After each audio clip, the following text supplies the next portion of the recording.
WBAY TV, your first alert station. Action 2 News This Morning live stream starts now. It's great to have you with us on this Friday morning, our Action 2 News This Morning live stream.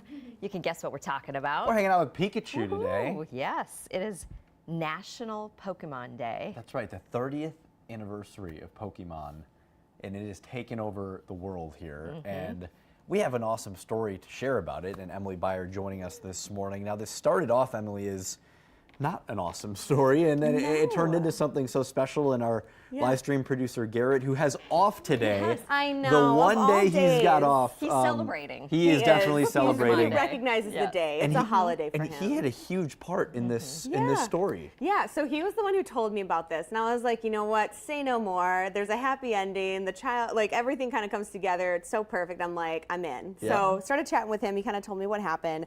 You know, we know that wherever there's money, right? Pokemon is the highest grossing media franchise. Wherever there's money, there are people that will take advantage of you. And unfortunately, in this case, a lot of trading cards, those are the really popular things that people like to do. It's very much a social event. And there are card shows all the time. There's actually one coming up this weekend too, but there was one this past weekend where unfortunately one of these potential thieves kind of was out there and was kind of making the rounds, it seems like. Again, there's that potential that they could try to swipe a card. So this actually happened again. It was a local teen just this past weekend at a card show. Andrew Bushke, he had a card. It's valued between $150 to $200. And he was hoping to swap or sell it at the card show, and then all of a sudden he no longer had it on him. He was checking his pockets, he was looking all over the place trying to find it, looked around the card show. And he was pretty bummed about this. He was really sad. You can see him. He's in the black sweatshirt there actually, and he's talking with Garrett, and he was telling him how he used to have one of the cards that Garrett has was the card that was actually stolen. And there you can see Garrett, he had eventually, told Garrett was kind of talking with other people and let them know, hey, be on the lookout for this card.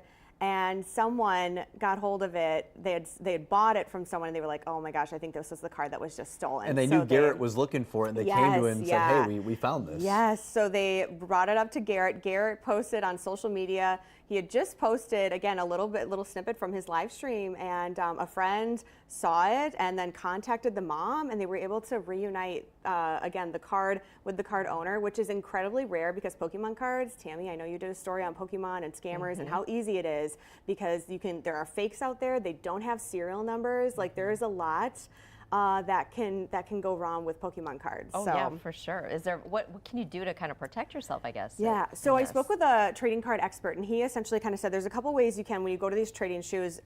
Number one, make sure you lock everything as best you can, whether it be a binder that's like a full zip around. If you can put your cards in a case that locks, that's really good too. Another thing you can do, make sure that you only bring the cards that you plan on selling. Don't bring your whole collection and potentially put yourself at risk.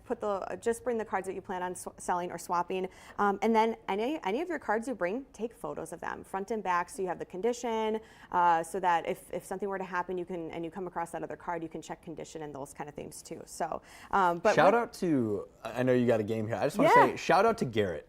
Yes. Good guy Garrett. Good guy Garrett. Garrett's a great guy. We love working with him, but he has so much of a passion for these card shows. He's at them almost every weekend, and he does his awesome videos. The Heracross, you saw if you're interested in this kind of stuff, you can follow him along with there as well, because he does such a good job of kind of making it entertaining and interesting for people that I always joke with him all the time. I never played with Pokemon or followed it, but I find his videos very intriguing. If you follow him on TikTok, you get like the Cliff Notes little part of it, and it's really fun. He interacts with people of all ages, all generations. I mean, that's the cool thing about a hobby, right? Hobbies connect us in really unique ways. He has some TikToks on there that show him interacting with like really elderly people that are into Pokemon, and I'm like, this is cool. And he takes the same time for all of them. So just great job, Garrett. Good job. What I think, one question for you guys both, because as I was looking into this, I was really surprised to hear that Pokemon was the highest grossing media franchise. Would you have guessed that? I think I know it would have been up there, but Yeah, I don't same, know that it would same. have been number one for me. I didn't know that until, Garrett had then said you you did it, really you're should like- do a story on how these cards are, scammers are using them and making Right. money off them. So I didn't realize how big it was Because they until just such a big that. influence in Yes. Asia, right, as A well. lot of where- Asian countries, yeah. but especially when it had the boom over here, Right. it just exploded because you got to think again, media franchise, so it's all the games, Mm-hmm. movies, shows, all of it. I watched, Pokemon when I was growing Mm-hmm. up too, so it's just like it's everywhere. Do you think you could guess number 2 and 3? Now that you said that, you maybe did you come goodness. across that stat? I don't recall. No. I was stunned to learn this.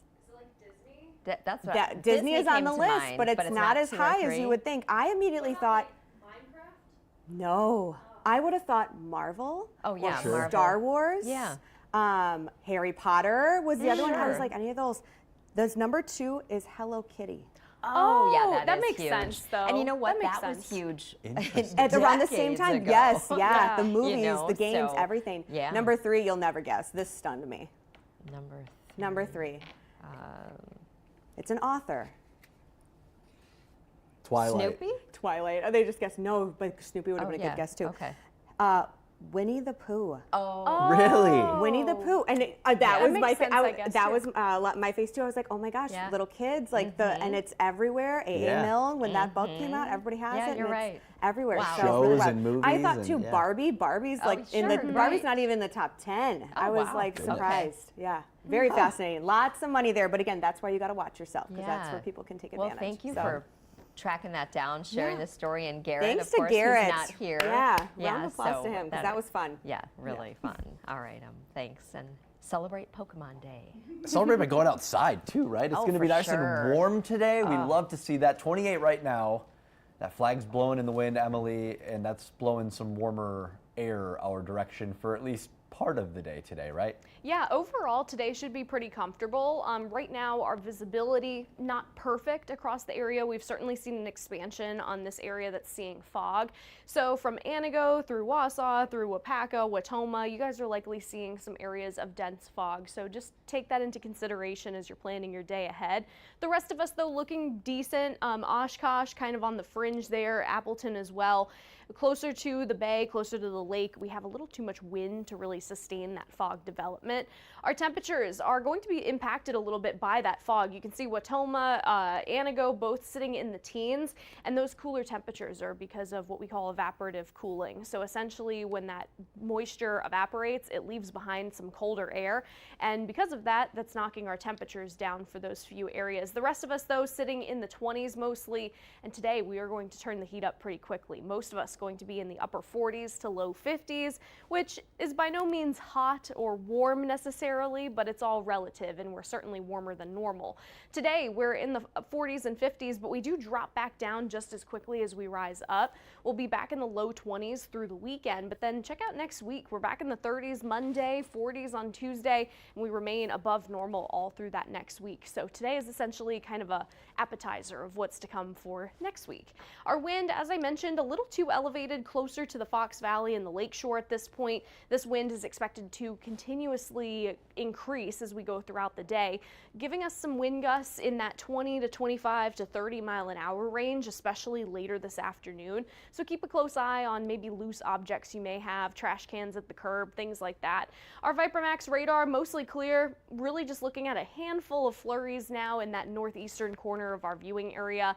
If you're in that area, watch out for some slick spots, but the rest of us should be looking pretty good. I want to go into our pinpoint predictor here because today, pretty quiet. We're seeing a combination of clouds and clear sky. We'll see that continue as we go through tonight. And then tomorrow things start to change a little bit. We have that cloud coverage moving back in, and then we have this system that we'll be tracking. This is a little bit of a tricky system. There's been some new updates with some of our weather models as far as what we're expecting with this system. Originally, we were thinking very minimal impact, if any, and I still do think that that's the most likely scenario. This weather model showing this snow moving just a little more towards the north. That could mean that we see minor accumulation across that southern portion of our viewing area. Another new thing that is important to keep in mind, within this area of scattered light snow showers, there's the possibility that we'll see a band set up, a very narrow band of snow. If that happens, we could be looking at some locally higher accumulation amounts, but mostly we're looking at that 1 inch to maybe 3 inch range. So not anything that's going to be groundbreaking, nothing that's major, but certainly a bit more impactful compared to just a dusting. It's hard to pinpoint exactly where we would see that band set up, if we would even see it in our viewing area. There's a possibility it'll be more out towards the west, but just keep that in mind. Saturday is likely going to end up being pretty hit or miss. You might be somebody that receives no snow, you might be somebody that receives a dusting, or maybe one of the few people that will be looking at some higher amounts. That being said though, all of that snow clears out by Saturday night, and then we're much drier as we head into our Sunday. Today we'll see that mix of sun and clouds, warmer temperatures, most of us seeing highs in the 40s and 50s. Mostly clear through tonight as well. Still a bit breezy out there with those temperatures in the single digits up north and the teens for the rest of us. Scattered snow showers as mentioned on Saturday, but I expect most of us to remain dry. Sunday we're looking at more sunshine but cooler temperatures. And then next week those temperatures warming back up into the 40s and even closer to the 50s, guys. All right, Emily, thank you. We'll see you on Saturday morning back here on Action 2 News this morning. All right, been nearly a year since 2 beloved otters escaped from the new zoo in Swamico. You probably remember that. We were following that story. So Ophelia was caught and returned. Wasabi is a new otter, and the other one, Louie, the otter, was never found. Now, for the first time since that ordeal took place, you can have the opportunity to feed them once again. Kristen Allen out at the new zoo this morning showing us what that experience is like. It's definitely exciting to have these otter feedings back in the new zoo. I'm joined by the education manager, Angela Koski. Thanks so much for joining us. So it's been almost a year since you've been able to offer this, obviously because Ophelia escaped and you have the new otter, Wasabi. Tell us what it's been like getting ready to get back to this point. Yeah, so Ophelia is a little bit of a shyer otter, so she just didn't really want to participate in the feedings without a buddy. So as soon as we got Wasabi here earlier this year, we worked on introductions, getting them comfortable with each other. They're a little feisty this morning because they're hungry, but for the most part, they've really been doing well, bonding with one another. And Wasabi he's young. He just turned a year old earlier this month, so he's pretty into training and doing these kinds of activities. So it's been really fun to have him here. And these are river otters, so these are the type that are native to Wisconsin. Yes, they're very uncomfortable. Even in this weather, we're all bundled up. These guys are totally warm. They'll even swim underwater when it's, below freezing. They love it. So tell us what this is like. People who, if they book this experience, they get a little plate of food like this, fish, and then what? You just feed them, you throw the fish out there. Yeah, so it's meant to be an educational experience. So when you come with those tickets, you're going to meet one of our zookeepers who actually cares for the otters. You're going to learn about them, learn about kind of our behind the scenes. We also talk about how we do training with them. And then you get to be the one to ring their little bell, which signals it's time for lunch, and then you get to toss them their fish. All right, so should we try it? I just grab one and we're going to throw them in opposite directions so they're not, pouncing on each other to get the food. All right, so I'm going to go here to the grass. Ring their bell. Oh, oops. That's all right. They're ready for it. Oh, I don't think you saw That's mine. okay, there we go. He got it. They got it. They're good. And this is what it's like. What a great way to be able to learn more about these animals that are native to Wisconsin. Thank you so much for letting us get to experience this ourselves. We appreciate it. If you want to book your own experience, you can do that by going to the new zoo's website. Back to you. I want to go hang out with the otters. It looks fun. They go, they just Yeah, they slide right to the fish. They'd be good luge. They'd be good luge athletes. Those They're otters experts there. at that.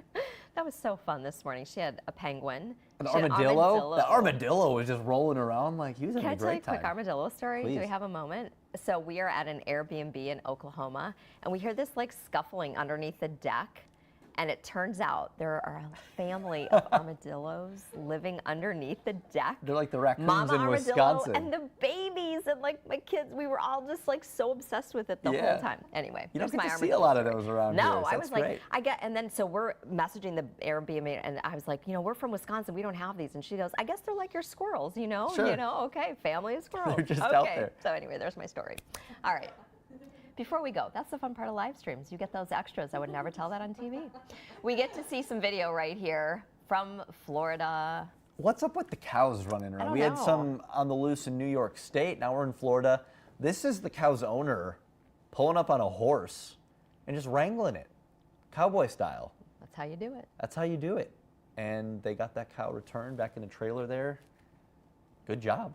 They were ready to ride, ready to roll, and they got it all wrangled up there. So make sure your cow fences, all you farmers out there, they're locked up because there's something going on all over the nation. Right. That's all we got for this week. Hey, it's been a busy one, hasn't it? Keep those sunglasses handy, Oh, enjoy the warm yes. temperatures, and then make sure to bundle up again tomorrow. Yeah, we'll see you. Take care.